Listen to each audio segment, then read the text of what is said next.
Mzwandile Mbeje, SABC News Political Editor, is in Mbombela ahead of the Presidential Gala Dinner this evening, and he joins us now for another update. Mzwandile, the ruling party is in full celebratory mode, but many are asking what are the actual gains and milestones that the ANC can celebrate as they head to the polls this year. Of course, load shedding as well as service delivery being at the part of those non-starters. Oh yes, I mean there are a number of issues that people would always raise, but of course I think as the party that is in power, they would always highlight those things that perhaps make them shine. But of course, before I delve into some of those issues, Alicia, let me speak to the Treasurer General of the ANC, Dr. Gwen Ramokgopa, who will tell us if this event has attracted enough support. We know in the past at some point the ANC would even struggle to pay its employees, but of course it's not been happening since she took over.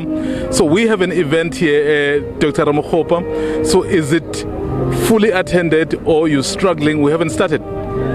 But Mzwandile, thank you very much for the opportunity, and good evening to listeners and viewers.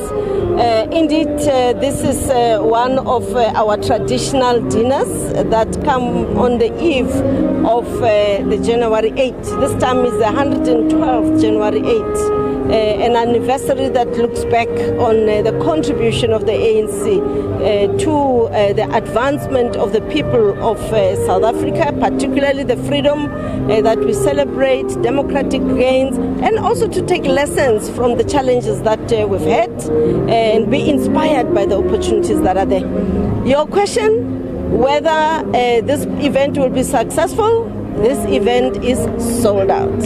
I'm really humbled and grateful for the generosity once more from South African corporate and also the middle strata, what others call the black diamond, which also demonstrates the improvement in the quality of life of many black people in particular. Not enough has been achieved. We still have a long way to go, but we are celebrating that little bit of progress that we've made and commit to do more. I know that in the past you've had a table, for example, for the president going for a particular amount, the deputy president, the ministers. I haven't seen it here. So why? It's a very long time that has been happening. What we've been doing throughout this past year, which has been a daunting year, but a year where we have stabilized and really set the ANC in a different terrain in terms of financial stability. Not yet achieved our targets of 5 years, but we have made significant progress.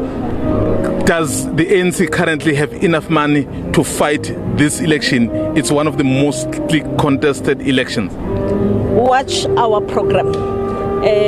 We have, as I say, generosity from many South Africans. Remember, in 2019, the ANC was voted in power by 10 million South Africans. And amongst them are those that are able to resource the ANC to be able to lift those that are left behind. How much do you have currently? Oh, well, I report to the NEC on the finances of the organization. But is it sufficient to fight this election? Watch the space. Is it sufficient?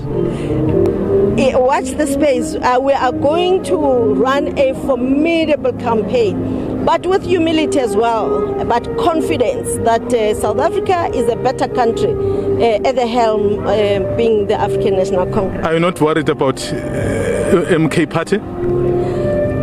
Well, we have fought for a democratic South Africa with a multi-party democracy, and yes, indeed, we may say certain developments may be a setback, but we are confident that the ANC is in a better shape than it was in the last election. Well, thank you very much. I know that you're rushing to receive guests. Otherwise, there's a lot more that we can still speak about, but we will as the election starts. Yes, indeed. Thank you very much. We are here to celebrate the 112th anniversary of the ANC, and we call on our people here in Mpumalanga to come and fill the stadium to hear the message, especially for this year, from the President. But today the President will just greet those that are coming as special guests, and I really want to thank South Africans for having been so generous. Thank you very much. Well, that was the Treasurer General of the ANC, Dr. Gwen Ramokgopa, basically saying so they've done enough to raise funds to fight this election, and of course she wouldn't say how much they have. All she's prepared to say is we must watch the space. Mzwandile, when can we expect the ANC president to deliver his speech tonight?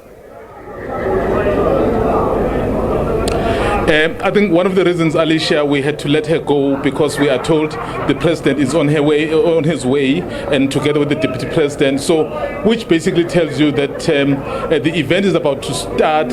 I suspect the actual speech may perhaps be around 8 because there will still be some of the formalities before that, and she herself will speak, and there will be perhaps 1 or 2 others before that, and then the president will give that key address. But of course, that key address really wouldn't be much, as she was saying. It's more about highlighting some of the issues that he will be speaking about tomorrow and urging those who have money to donate to the party. Mzwandile, you know, earlier on when we started this interview, I asked you what are some of the gains as well as wins that the ANC can count down. I want to go back briefly to that conversation, because we know ahead of tomorrow and today, the ANC NEC sat down for various talks as well as sittings ahead of today and tomorrow, just to try and deliberate and also understand where the party is at in terms of internal disputes and so forth. So talk to us about that. Is there unity that you are witnessing amongst the cadres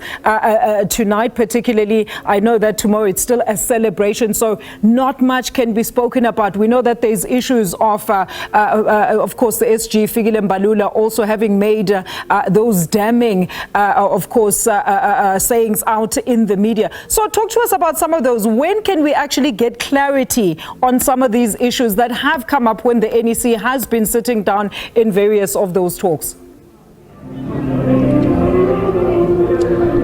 Well, Alicia, I think I'll just answer you very shortly on this one, particularly around the public spats that you saw between the chairperson and the Secretary General. So what basically happened there was that the leadership of the ANC got together, they spoke about this, they resolved this thing to say, yes, there would be issues, they would have different ways of putting things, but they don't have to do that publicly. And I think that has been resolved. And on the other bigger questions that you are asking, so the Treasurer General did allude to a number of issues to say, yes, there are challenges, but on the whole, the advantages or the good that the governing party has been doing far outweighs the bad. So clearly, as we will be marking the 30 years of democracy as a country being led by the ANC, they will be highlighting some of those issues. But in the process of success,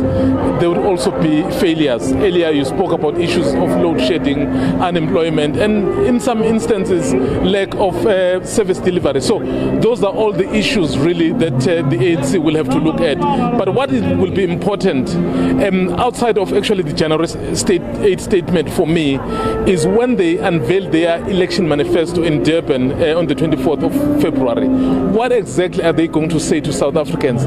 What are they going to promise South Africans? Because you'll hear everyone who's been covering the ANC, who's versed with what the ANC is doing, is that their policies are generally good, but it's been the implementation that is lacking. How are they going to then rectify that? That will be the big question.